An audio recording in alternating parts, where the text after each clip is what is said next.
সেদিন আমাদের এখানে শুভশ্রী এসেছিল। তোমাদেরকে তো শর্টস ভিডিওতে দেখিয়েছি, চলো সেটার আজকে ফুল ভিডিওটা দেখে নাও। সো হ্যালো এভরিওয়ান, কেমন আছো তোমরা সবাই? দেখো কত ভিড়।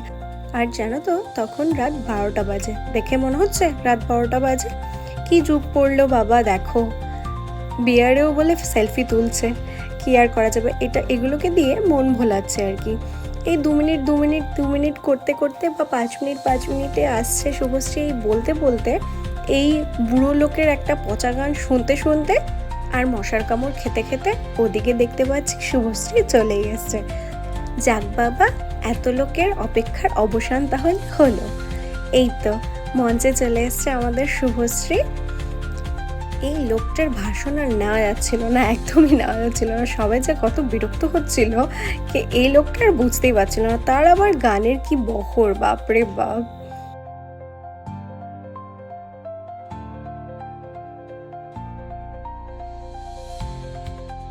প্রথমেই ক্লাবের সব মেম্বাররা তাকে বরণ করে নিল।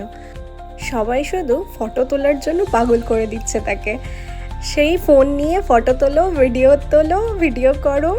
আর সে তো স্বাভাবিক কথা, কেননা আমার মধ্যেও সেম একই কাজটাই চলছিল, মানে একই কথাটাই মনে হচ্ছিল যে তার সাথে যদি একটা ফটো বা একটা ভিডিও তোলা যায়।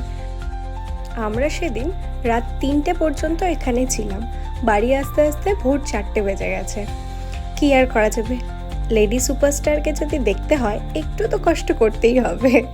যাই হোক, কষ্ট না, সবাই মিলে ভালো এনজয় করেছি সেদিনটা, মানে সেই রাতটা বেশ মজা হয়েছে। তারপরে আরও একটু খুশি হয়েছি কারণ আমার হাজব্যান্ড ডিউটিতে ছিল, তো সে রাতেও ডিউটি থেকেও বাড়ি চলে এসছে। সেই রাতটা আমরা দারুণ মজা করে কাটিয়েছি। চলো তোমাদের সাথে আবার নেক্সট কোনো ব্লগে দেখা হবে। ততক্ষণের জন্য তোমরা সবাই খুব ভালো থেকো, সুস্থ থেকো। বাই।